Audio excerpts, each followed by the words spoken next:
अस्सलामुअलैकुम स्टूडेंट्स, कैसे हैं आप। जैसा कि आप जानते हैं कि ऊपर टॉपिक से ही पता चल रहा है कि आज हम क्या चीज़ पढ़ने वाले हैं। आज हम जो पढ़ने जा रहे हैं वो है cell structure and the function. पहले हम सेल को पढ़ने से पहले, सेल के मुतल्लिक चीज़ों को पढ़ने से पहले हम थोड़ा सा इसके साइंटिस्ट को पढ़ेंगे और उससे मज़ीद उससे भी पहले हम कुछ चीज़ों को पढ़ेंगे जो आप सब के लिए बहुत ज़्यादा इम्पोर्टेंट्स हैं। जैसा कि हम जानते हैं कि ऑर्गेनिज़म्स को ग्रुप में क्लासिफिकेशन में डिवाइड किसने किया था, आर एस विदटेकर ने। और उसने क्या किया था कि सबसे पहले उसने ऑर्गेनिज़म्स में कौन कौन से ऑर्गेनिज़म्स हमारे पास में कौन से डिवाइड किए थे। 5 में जो डिवाइड किए थे, पहला था मोनीरा, उसके बाद हमारे पास था प्रोटिस्टा, देन हमारे पास आता है फंजाई, और फोर्थ पे कौन सा था, प्लांटी, एंड देन एनिमिलिया।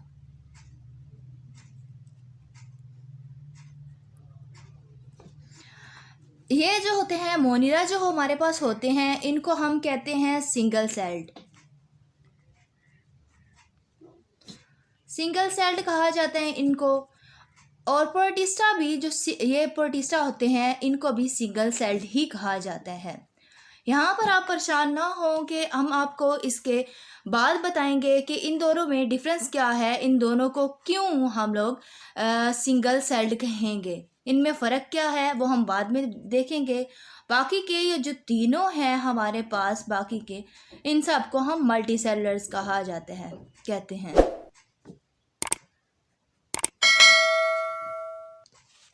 जैसा कि हम जानते हैं कि किसी भी अगर हमने कोई घर बनाना होता है तो उस घर में सबसे मेन चीज़ जो हम डालते हैं वो क्या होते हैं, ईंटें होती हैं, ईंटें लगाते हैं, पूरा घर ईंटों से बना हुआ होता है। इसी तरह ह्यूमंस जो हैं, ह्यूमंस, पूरे एनिमल्स, वो सब क्या हैं, सेल से बने हुए हैं। और इसी तरह ही हैं जैसे एक ईंट के ऊपर दूसरी ईंट रखी हुई होती है, बिल्कुल इसी तरह हमारी मिसाल भी है तमाम ऑर्गेनिज़म्स की, एनिमल्स की, सब की यही मिसाल है।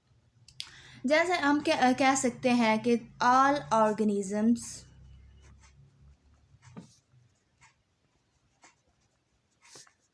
Are made up of cells. तो इधर बहुत से बच्चों के दिमाग में ये भी आ सकता है कि वायरस फिर क्या है, वो सेल है या नॉन वो सेल जानदार है, नहीं जानदार है। तो ये हमारे पास जो वायरस होता है, ये क्या है, ये एक बाउंड्री में पड़ा हुआ है, ठीक है। क्या है ये, बाउंड्री में है। किसकी बाउंड्री में है, नॉन लिविंग एंड लिविंग, यानी ये जानदार भी है और नहीं भी है। अब हम जो इसके बाद पढ़ने जा रहे हैं वो हैं साइंटिस्ट।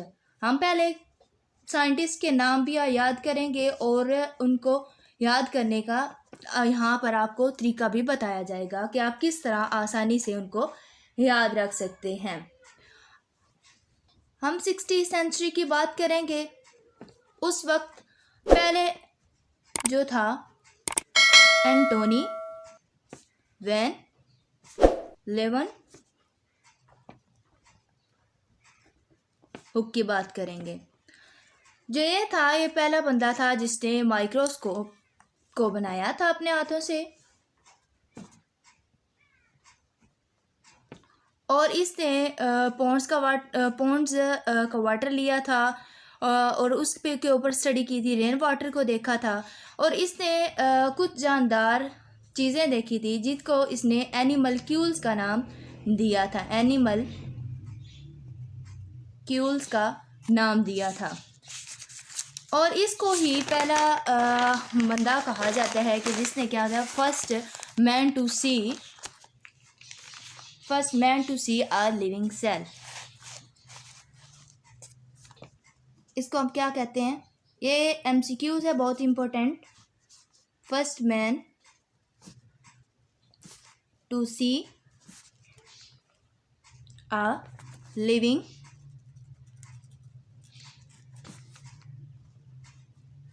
सेल। उसके बाद हमारे पास जो दूसरा आता है उसको हम कहेंगे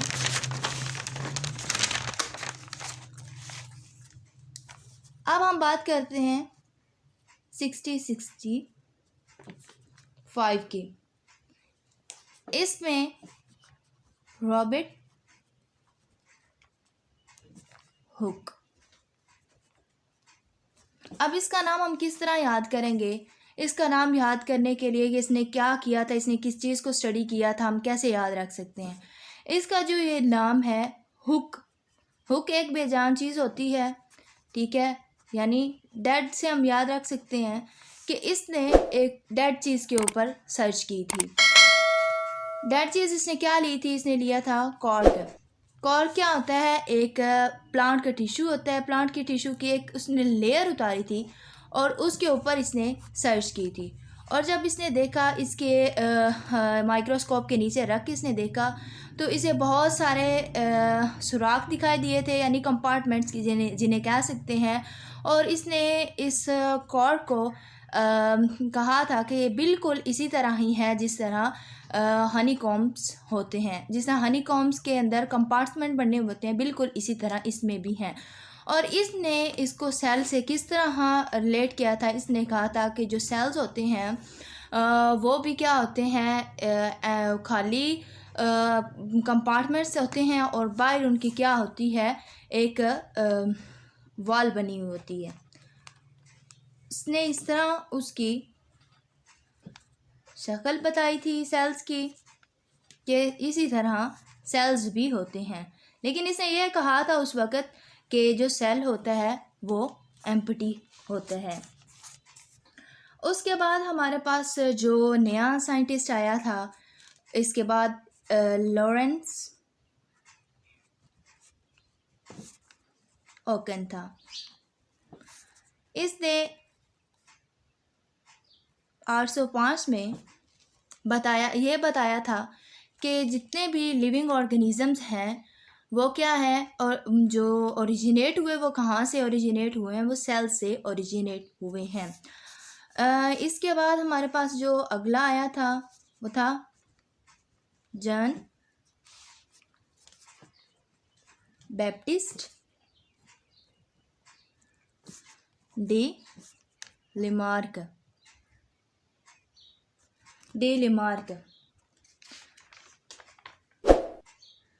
और हम डी लेमार्क जो आया था वो उसने कब बताया था हमें? डी लेमार्क ने हमें बताया था,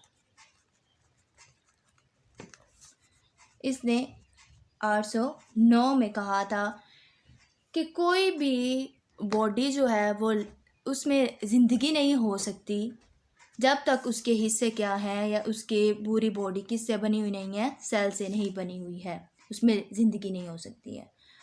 उसके बाद जो हमारा और आता है वो है रॉबर्ट ब्राउन। इसने 1831 में बताया था। इसने 1831 में पहली दफ़ा सेल के अंदर न्यूक्लियस को डिस्कवर किया था। इसने क्या किया था? Discover nucleus. इसके नाम को याद करने के लिए ब्राउनी से ब्राउन जो है यहाँ से आपने याद रखना है, ब्राउनी। उसके बाद जो हमारे पास नेक्स्ट आता है, आगे आ जाती है हमारे पास सेल थ्योरी। दो साइंटिस्ट थे जिन्होंने सेल थ्योरी को डिस्कवर किया था। किया था, पहला था मैथियस शेल्डन।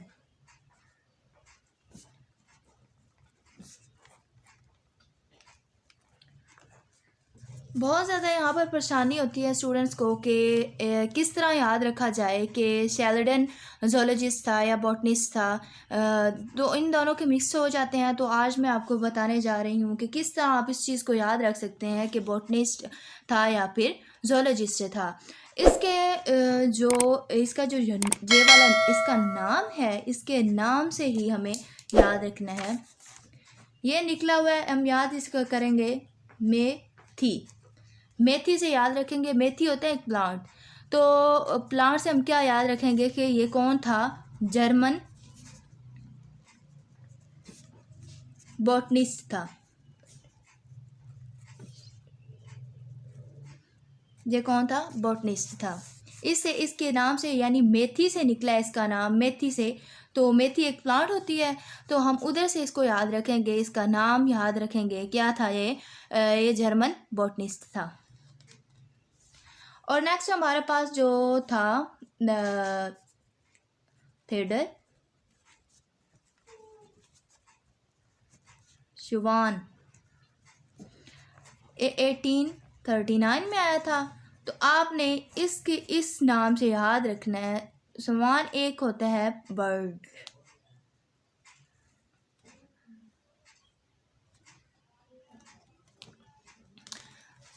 शुवान एक बर्ड है। तो ये बर्ड से हम याद रखेंगे कि क्या था,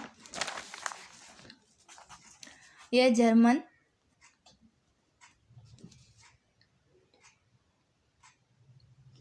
ये हमारे पास था जर्मन जोलॉजिस्ट।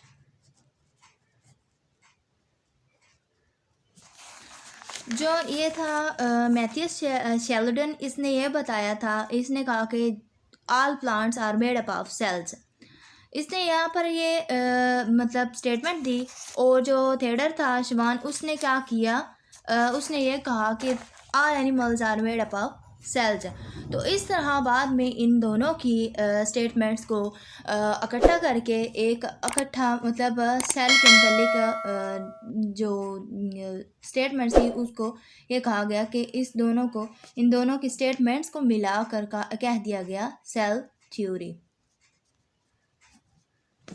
Cell theory. और इन्होंने कहा कि सेल के मतलब इन्होंने 3 चीज़ें बताई दोनों ने। इन्होंने दोनों में ये बता दिया कि जो सेल है वो 3 पार्ट्स पर मुश्तमिल है, 3 पार्ट्स पे। फर्स्ट इसने कहा था इसका है, इसमें होता है सेल में न्यूक्लियस। नेक्स्ट हमारे पास वो कहता है कि इसमें है साइटोप्लाज्म। देन इसमें उसने कहा कि प्लाज्मा मेम्ब्रेन। किसी भी सेल के लिए ये बहुत इम्पोर्टेंट चीज़ें हैं। और जो सेल वॉल थी उसके मुतालिक इन्होंने कहा कि सेल वॉल जो होती है वो क्या है, एक एडिशनल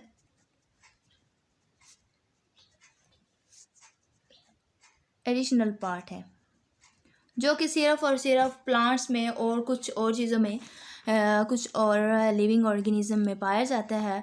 तो इस के मुतालिक इन्होंने ये 3 पॉइंट्स ही दिए थे। इसके बाद हमारे पास जो साइंटिस्ट आता है वो है रुडोल्फ विर्चू।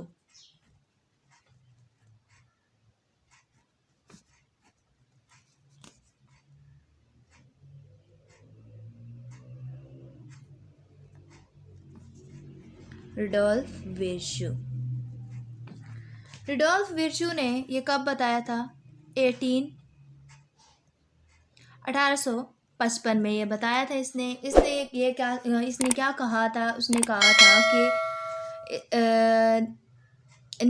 न्यू सेल जो है, new sales arise from pre existing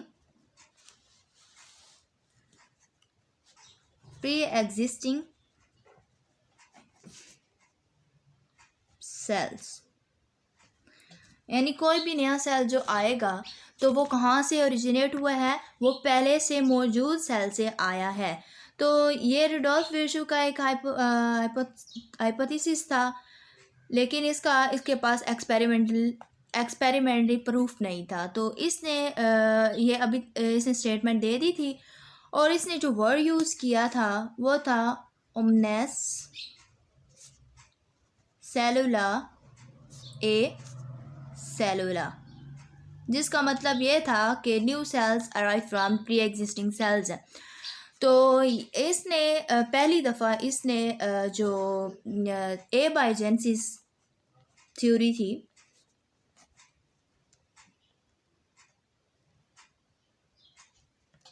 एबायोजेनेसिस के खिलाफ बात की थी। एबायोजेनेसिस क्या होती है, वो ये था जो बहुत पहले, इससे पहले साइंटिस्ट थे, वो उनका ये मानना था कि जो जितने भी हमारे पास सेल्स आए हैं, जितने भी लिविंग सेल्स आए हैं, वो कहाँ से आए हैं, एक नॉन लिविंग थिंग से। ये बहुत ही ठीक स्टेटमेंट नहीं थी, तो इसलिए बहुत अरसे तक ये एबायोजेनेसिस चलती रही कि लंबे अरसे तक। लेकिन रुडोल्फ विर्शु ने आखिरकार इसको मतलब इसको प्रूव कर दिया कि ये गलत है। ये क्या था कि living cells arise from non living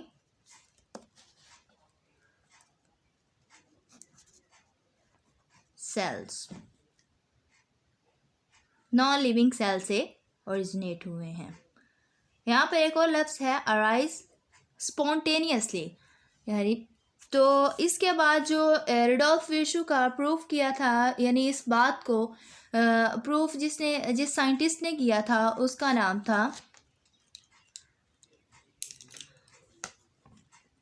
Lewis pasture. इसने 1862 में विर्शु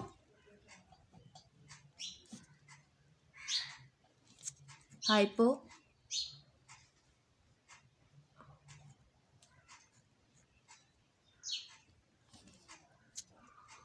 को क्या किया था, इसने प्रूफ किया था कि जो रुडोल्फ विर्शु है वो बिल्कुल सही कह रहा है। इसने बैक्टीरिया के ऊपर एक्सपेरिमेंट किया था और जिससे इसने प्रूफ किया था कि वो सही कह रहा है। उसके बाद हमारे पास सिर्फ लास्ट पे एक साइंटिस्ट रह गया है, उसका नाम है ऑगस्ट वेज़मेन।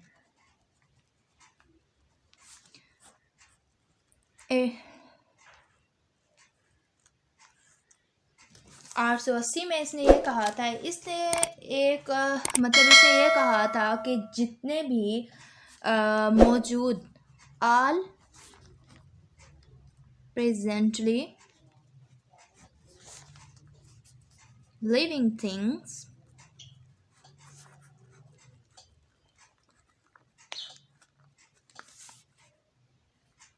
have